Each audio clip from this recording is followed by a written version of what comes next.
them, they are physical, they are proud of their work, they are doing it nicely and perfectly. Than you who pretends you are my good friend, we are talking to you, we are eating together, we are moving around together, but after I've left, my discussion comes up. I'd rather have these witches who are ambao wataleta gedito hapa kuliko wewe, because I would rather walk with the devil than you. You are worse than the devil. Praise be the name of God. And that is how to distinguish yourself and to distinguish whether you will ever attract a blessing of this altar. For you to attract any blessing in this altar, you must respect the altar. You must also respect the custodian of the altar. That is a straightforward. The book of 2nd Chronicles, chapter number 20. Is it 1st Chronicles? Yes, 1st Chronicles, chapter number 20. Jehoshaphat said, respect and obey your prophets so that you can be established. You will never be established if you open your mouth against here. This one will never bless you. You are wasting your time. Just move out. Go there, Koinage Street, and do the job there. Go there, down there, market, Ukulima market, paga maviasi pale uze. Lakini hapa, you will never get anything from here. I even told this altar, never ever give anything to anybody who is fighting you. I'm the custodian, and I have the power to bless and power to curse. And I will never, never agree with anybody who is fighting here and you are here. You will end up miserable. You will end up sick. You will end up desperate.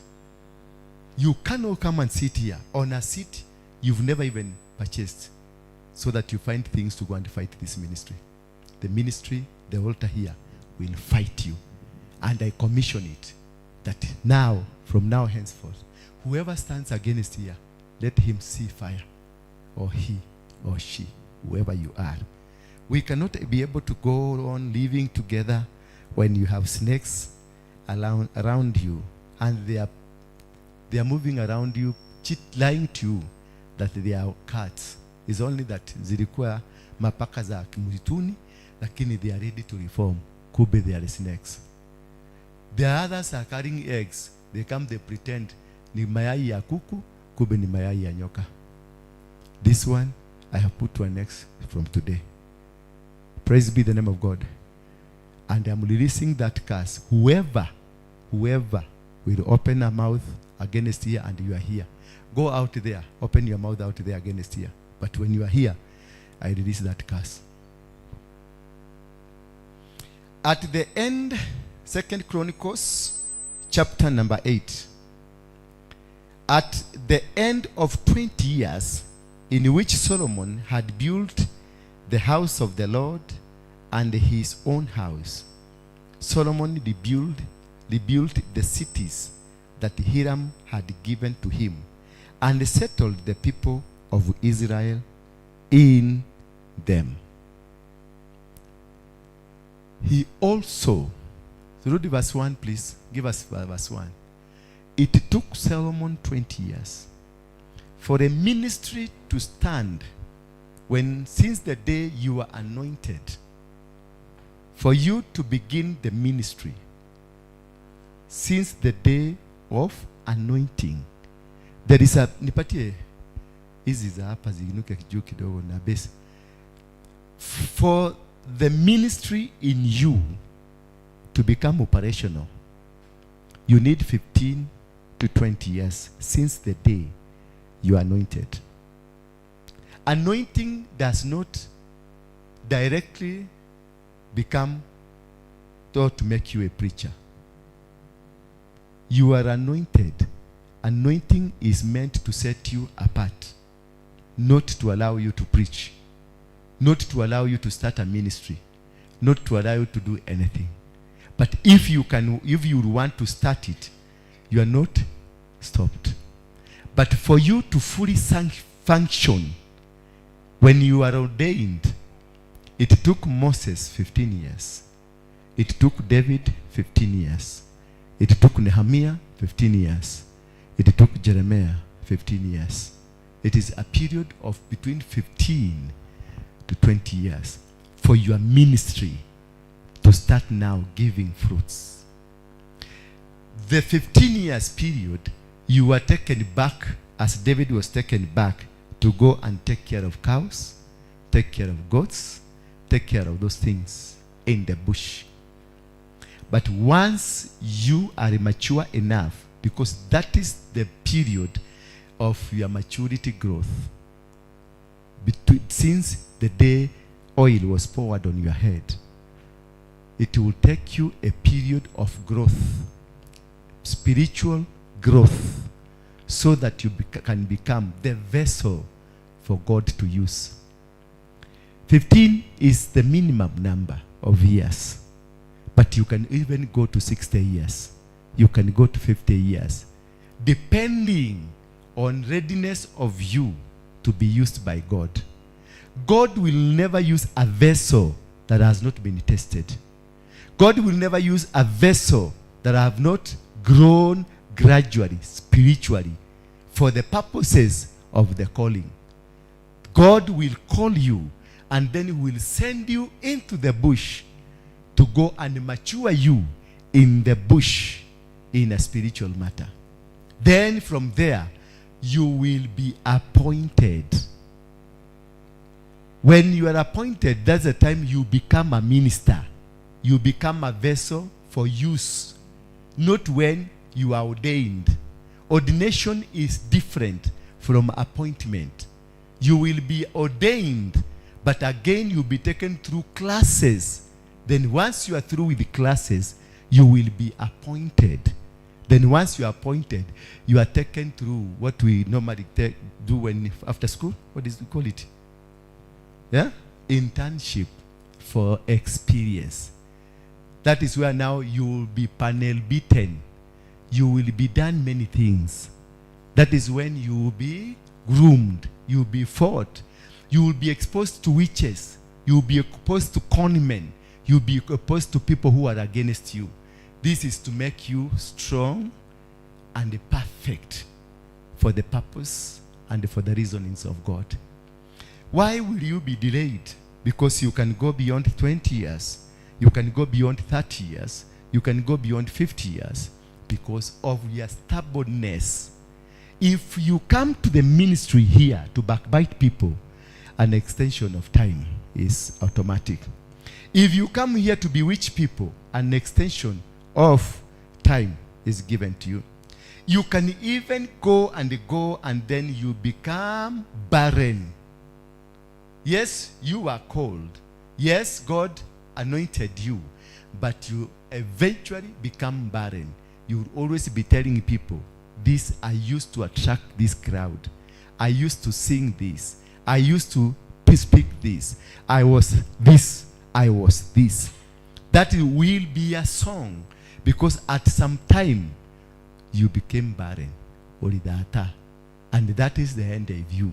Even if you are recooked and cooked and recooked, nothing will come out of you because you have died.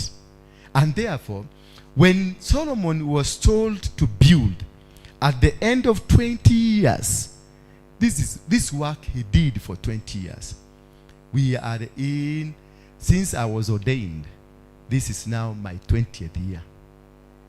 Since I was ordained in 2006. How many years are those? Exactly 20 years. And I was ordained this month of April. Now I'm exactly 20 years, but look at our ministry. Because I was in the stagnation, in total darkness for about 16 good years. I was in total darkness. I didn't know. We will go for crusades, do a lot of crusades, but without results. People will get saved, we'll drop them there. We go to Embu, we fill the capacity stadium. Embu will be filled. But people will get saved. But once they get saved, we'll go to the bar to drink, to celebrate the salvation of the people. We will go to Meru, Kenoru Stadium. We will fill Kenoru Stadium. People will get saved. Tulioambia mpaka walevi wanapona, wanatoka, wanawacha ulevi. I remember at Kenoru I prayed over 60 people who were drunk from the bar. Walikuja kuona ule mtu wa Mungeki aliokoka, and they got saved. They were all drunk. I prayed, but in the evening we went there in a bar. We were sleeping at hii aebu inaitwa nini?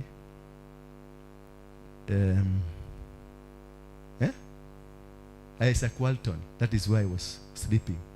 Isaac Walton, there's a place, they have a big room for big people, where it has a bedroom, a dining room and everything. That is where now we will call for Muzinga to be brought to celebrate how people got saved. We prayed the drunkard. We told them, kutoka leo sitakunywa pombe. Bwana Yesu nisaidie. But after that, we inherit the entire spirit of drunkenness. We go to a room. We will drink until morning. Why? God was testing my maturity. Yes, he was telling me, you have the power, you have the capacity, but you are not ready for the office. So you must mature into the office. He brought drunkard people. We pray for him. He will be okay. I know seven of them, 5 of them are now pastors. They stopped drinking that day. But that day, I spent over 30,000 drinking that night. Then I was being tested. Are you ready for the office? Another test will come from women. Are you ready for the office? Another thing will come, testing of money. Are you ready for the office? Because all this accomplishes the meaning of ministry, the meaning of becoming a minister. You must qualify the test of money. You must qualify the test of greediness. You must qualify the test of women. You must qualify the test of perseverance, endurance, and love. If you fail in one of them, you repeat the whole class. And this is the period given to us, between 15 to 20 years. And after that, if you graduate, your ministry will just be boom. And the people from all over the world will come to support you. Because the spirit that has been training you has actualized you and has commanded the people who are called to serve your ministry, to be the pillars of your ministry, will start now coming one by one, because you are ready to be used by God. And God was also preparing the man or the woman to stand in the financial department. He is away. He is in Kisumu. He is in Kakamega. He is in America. God is still, as you are growing, they are also being grown. Awaiting for that precious moment when you are qualified, you will be sent the people to come and walk with you, the people to come and be a blessing. You don't force these things to work. You allow them to move. Just be in your class and qualify yourself. Because after Solomon was qualified for 20 years, remember this guy was still a king. In verse number 2, please give us number 2. Verse 2, Solomon rebuilt the cities that Hiram had been. He also rebuilt the cities that King Hiram had given him.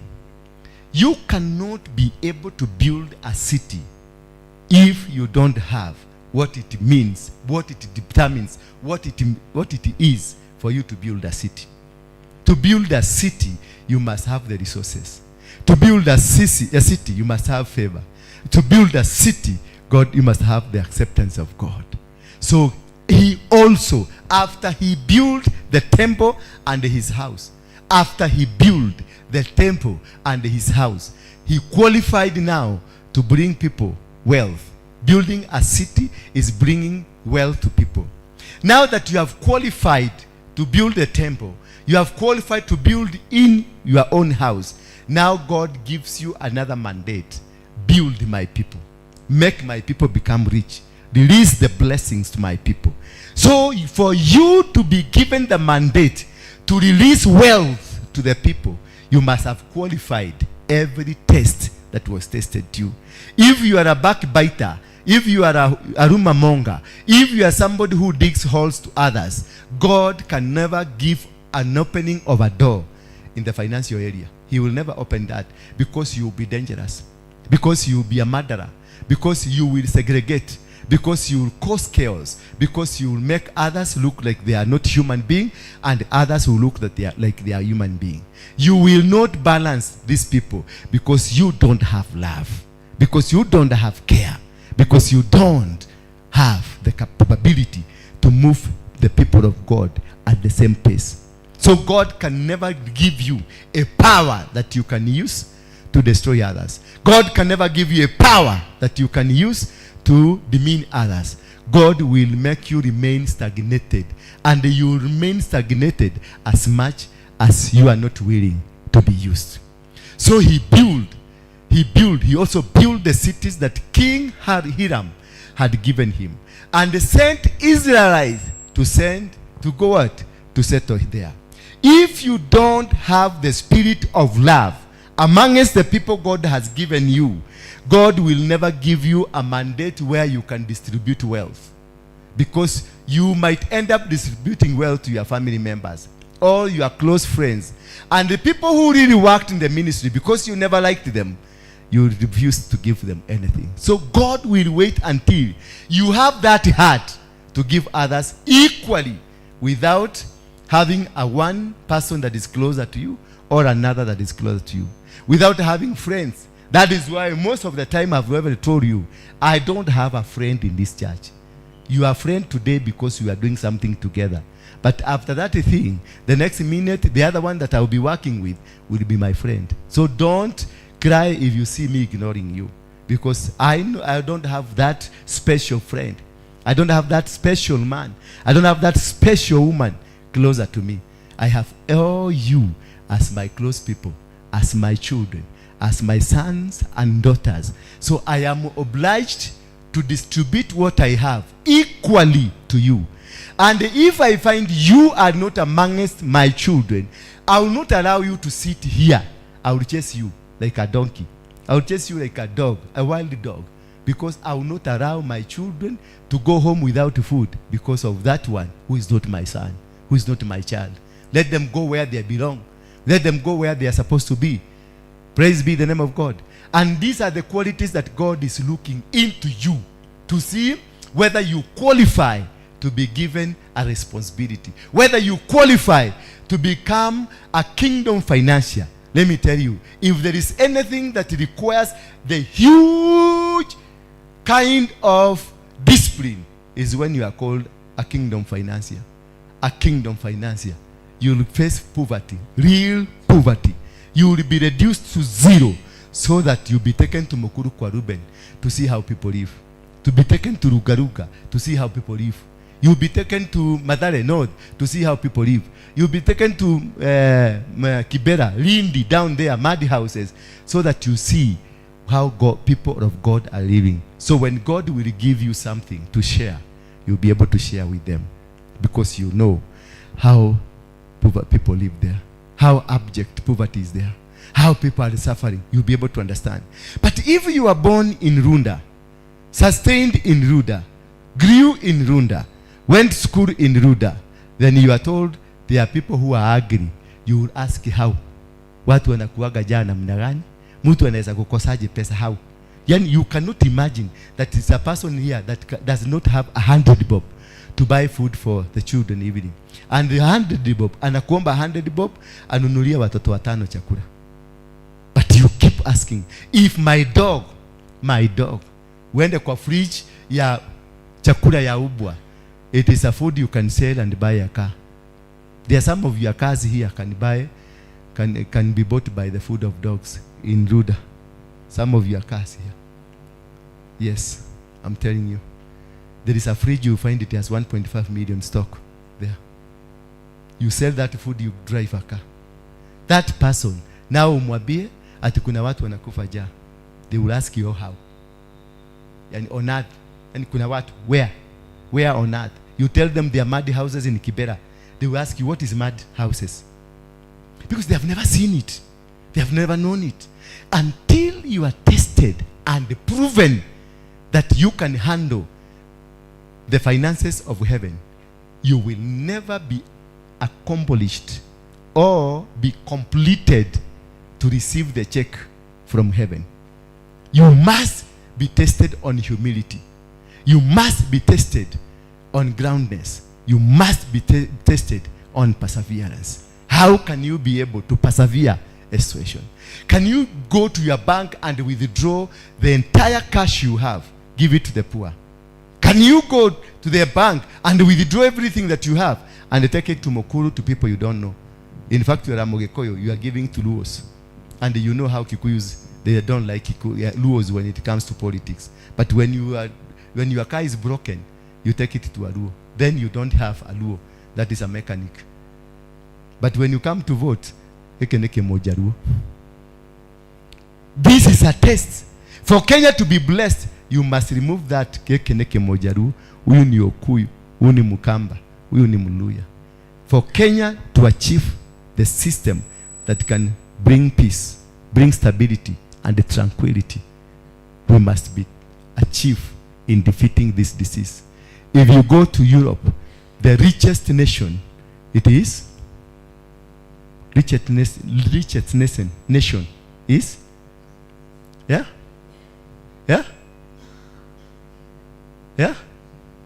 Switzerland. Another one in Europe, Luxembourg. That is the richest. In fact, is richer than America itself. Richer than America itself. Do they have police there? They don't have police. You can never find police. They are very few. Because everybody is rich. Everybody is rich. Everybody is richer than Ruto. There is no crime. There is no insecurity. There is nothing. They live a very good life. Switzerland, Norway, the most peaceful countries, the Scandinavian countries. Yesterday I was watching over the Netherlands. Is it Netherlands? Prime Minister, who retired, is Netherlands Prime Minister. He went to the office, he handed over everything, then he walked out to his bicycle and they left the office. How amazing is it? He just went back, a bicycle, then akakomerera. He went back home and said, bye. What if it was in Kenya? What if it was in Kenya? That man will be dead. Praise be the name of God. He also rebuilt the cities that King Hiram had left. He rebuilt. He found cities that were not operational. You must be able to have a heart to rebuild people. People's heart has been trampled on. People's heart has been destroyed. People's mind and the body has been subjected to bad issues. You must be able to rebuild these people. And therefore, to rebuild these people, you must have love. Extreme love. That you know this person is a bad person, but he can change. This person is a person that is doing this to others. He's a witch. Yeye alileta gedito hapa, lakini unamvumilia na mnakaa naye, na mnatembea naye, na mnaishi naye vizuri, na hata mnamuita twende tukakule kanyama, ukijua ni yeye alikupagia kukufa. Kuna jamaa aliniwekea sumu hapa, na alipoona sikufi alikuja mpaka kwa ofisi kuniuliza swali, Apostle, are you okay? Nikamwambia yes, okay. Hausikii maumivu? Yaani usikii ukiumwa? Nikamuuliza kwa nini? No, nakuuliza tu, unajua nimekuona ni kama umeboeka kidogo. Akaniuliza hausikii because alitumwa akuje angalie kama nimekufa. Lakini akakuta ndio sasa niko dagufu. Maana nilikunywa hiyo sumu, nikakuwa kama soda ya Coca-Cola, nikafanya ikatoka. Nikafanya kama babashiradula. Ikatoka yote. Na nikakuwa sawa. They came to look for it. Had I not passed that test of loving people, ningekufa. But kwa sababu nimepita hiyo mtihani, hata muniroge hamtanifaulu. Mumeniroga, mmejaribu sana. Si you have really tried. Mumeona kuna kitu mmefaulu. mumelete uchawi, mumesema nini, hakuna kitu sijaaccuseiwa hapa nayo. But I'm still standing strong and moving better and better and becoming the model that God wanted me to come. That is when you realize umepita tu mitihani. You have moved forward. Hauko where you are. You are now better. And then you wait for another test, because there is still another test that will come in my life. I pass it, I move to another one. I pass it, I move to another one. I pass it, I move to another one. Wewe baki hapa tu ukibeba watu. Wewe baki hapo tu ukikaa ukiona watu wengine walikufanyia maneno. Wewe baki hapo tu ukiangalia miba ya Susan ni ya nani. Wewe baki tu hapo ukiangalia Elizabeth mtoto ni wa nani na masikio inafanana na nani na mapua inafanana na nani. Wewe baki hapo tu ukijua ati hapo kuna kuhuri mtu anataka analala chini, mzee akilala juu akilala mtu anakuja hapo chini anaenda kulala. Wewe baki hapo tu ukitumia hizo ukiangalia hizo. Somebody is moving. Mimi naendelea. I'm moving, and God has elevated me to highest levels. I am commanding the international spheres. I'm commanding the international altars. Wherever I go, I command. I go to UK, I command. I go to Vatican, I command. I go to Moscow, I command. I go to America, I command. I go to Mount Kenya, I command. Wewe tu kiangalia miba ni ya nani. Ujue ujiga, the level of stupidity that is in you. When you see the man that is leading you where he is, na wewe ni miba unaangalia ni kama ilikuwa yako ikaibiwa, then you must be the thickest substance.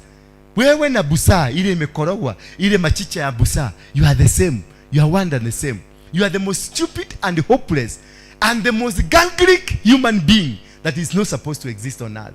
When you see the leader ambaye anakuongoza ako a UK kwa Stonehenge, where the altar that rules the world, and I command, na wewe unakuangalia unaona apostle wako na nani kwa ofisi. You are the most hopeless and useless structure to have been created by God. I am sure God feels so unfortunate with you.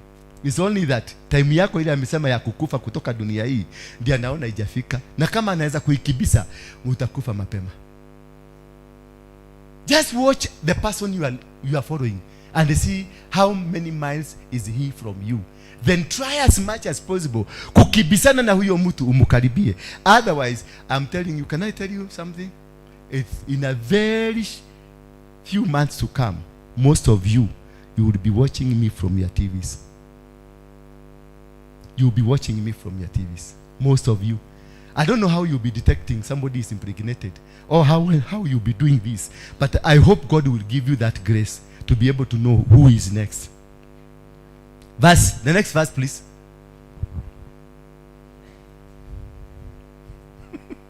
He captured the territories of Hamath and Sabah. Hamath, he captured. He went along now. After rebuilding the city, he went along to recapture new cities. Capturing new city.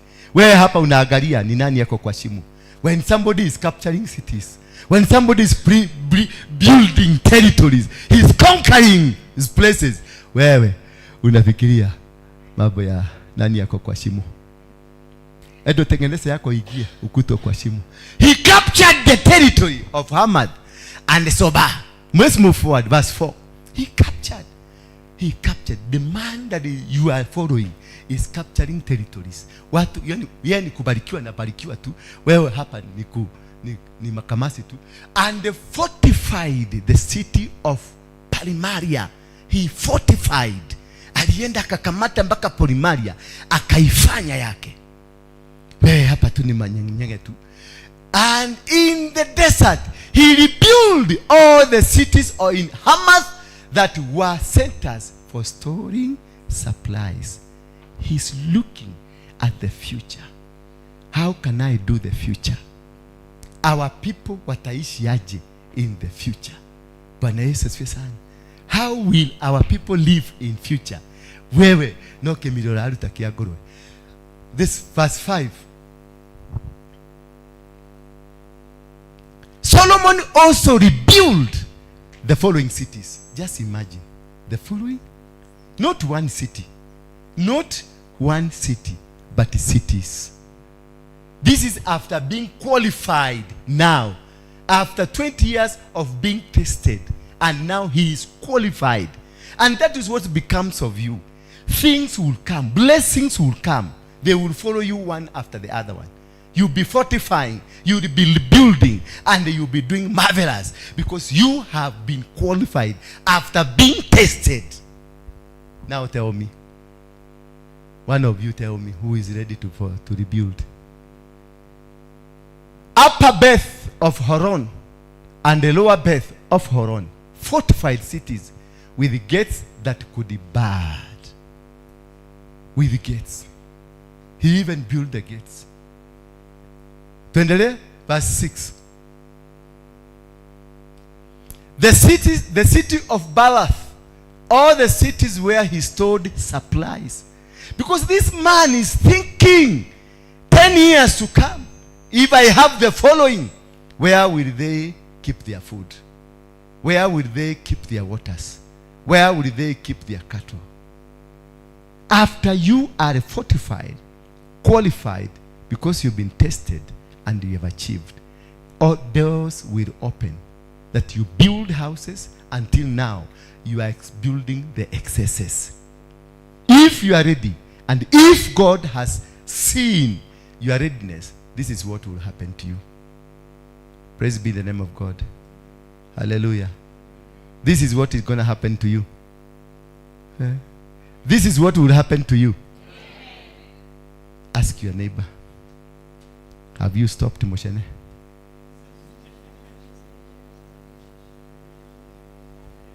Of course, no. You haven't stopped. Now, how will God allow you to build a city? How will God allow you to even build a city of supply? If your work is to backbite him, your work is to backbite him.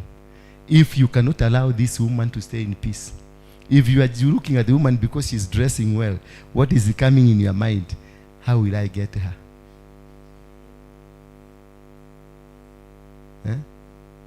Just tell me. We fail because of failing to understand the processes of God. God has a spectacular process that if you fail to adhere to it, it doesn't matter what kind of anointing you have, you will still stagnate. You have stagnated all this time because of mediocre kind of thinking. Because here, the upstairs has refused to release itself to the plan of God. You must release yourself to the plan of God so that God can lift you, can make a difference in your life. You must release yourself to the systems of God so that the systems will report to God and tell God this man is ready. You cannot fight what he has brought here himself. He has worked on it. Then you start fighting it. He will fight you instead. Because he has invested. If it is me, Ndura Waruinge, God has invested in me. Since I was born, since I became Mogeke, since I am a pastor, since I am the apostle, God has invested in me. So don't think you can just come this today and start fighting me. You will never win a battle. Because already God has invested in me. And I have allowed God to take over me so that I can be a vessel of quality use. That is why even if you try anything, you can never win a battle against this gentleman. I can assure you for free. Go and plan again. You will never win a battle. You can't. You can't. Why? Remember what God has done in me all through. And remember what I have done to make sure the kingdom of God is established. I'm rebuilding the cities. I'm doing many things. I'm going to the US. I'm going to the UK. I'm going investing. Not asking anybody to pay for my air ticket. I use my air ticket to go there so that I can make sure the work of God is fulfilled and achieved for the many millions of Kenya to be able to be free. I go to Mount Kenya. 4 days of walking to the mountain. Cold. Suffering there in the mountain. That is an investment. Just to make sure the country is free. I go to Aberdare to do all that I'm going to do, just to make sure the country is safe, the people are safe, the people of God are safe. That is an investment. Wewe ile kazi yako umefanya kubwa sana ni kukula mutura ya matubo. And that is the only what you can use to come and fight a person who has conquered a mountain. A person who has gone to the greatest altar of the witches, the Stonehenge in the UK, and gone there to bring it down. Then you come baada ya kukula mutura na maidi ya shilingi 10 hapa chini, unafikiri utapigana na mtu kama huyo. You can never win that battle. I'm not bragging, but I'm just telling you, you can never win such a battle. You can never. And also, you may find yourself millions of kilometers away from that person. Millions. Not a kilometer away. Millions of kilometers away. You find there is no comparison of you and the person you are behind. The person you are here, ako, yani ndio ufike mahali yako sasa, utachukua miaka ingine 40, na saa hizi uko 45. Meaning at 90 ndio utafika huko. At 90 hata Mungu hawezi kuruhusu uharibu hewa miaka ingine 40 bure. Hawezi kuruhusu. Hawezi. Lazima atakungua mapema ndio space ipatikane. Bwana Yesu asifiwe sana. Hallelujah. Hallelujah. Munichukie tu mimi sijali. I don't care. Tekodomoge dolani. Tuendelee hiyo next verse. Nichukie tu. Mimi I speak my mind, I speak what God is telling me. Charity. And you are my charity. Yes. Vumilia yeye. Solomon employed at forced labor all the descendants of the people of Canaan. At forced labor. How powerful was this man? This man got to an entire city, entire country of Canaan, and forced these people to work for him. That is the greatness of God. That's the power and the authority. The power and authority that at forced labor, he forced the people of Canaan, whom the Israelites had not killed when they took possession of the land. These include Hittites, the Amorites, the Perizzites, the Hivites, the Jebusites, the Amorites, the Amori, whose descendants continue to be slaved down to the present time. Muamori yote ni slavery. Hata akienda America ni slavery. Hata aende Europe ni slavery. Until today, since then, mpaka leo. Why? Because they tried to fight the men of God. Never lift a finger against the man of God, even if you have his information that he is not doing right. Leave it to God. He is not of your caliber. He is not of your class. Leave it to God. Mwachie Mungu. Wachana na yeye. God will fight you first, destroy you, before he goes to him to ask him, what did you do? And because there is no evidence, God has already killed the evidence, he will still forgive me because I will say, God, I never did this. Praise be the name of God. Verse number 8. Israelites were not used at forced labor. You can imagine. You were not used at forced labor. But because of the favor you have over these people, you conquer people that are not conquerable. Praise be the name of God. Wherever you go, because of the acceptancy, being agreed by God, being received by God, being favored by God, you find your work will be easy. You go to America, you will find people that have worked there for 20 years as caregivers. You go, you open a business, and your business, you employ some of them who have been there. Even some of them, you employ them to be drivers because you don't know the area. Them, they'll be carrying you. And you are new. You don't even papers to stay there. You are new because you got favor of God. You got favor to do anything that God wants you to do. You don't need to have a miracle happening around you. All you need is accepting the will of God and be where God wants you to do, and be obedient to the will and the plans of God. Be respectable to the anointing, and God will bless you. Israel were not used to forced labor, but served as soldiers, officers, chariots, commanders, and cavalry troops. The people who are called the people of God, they were forced to work as soldiers. That soldier you are seeing there,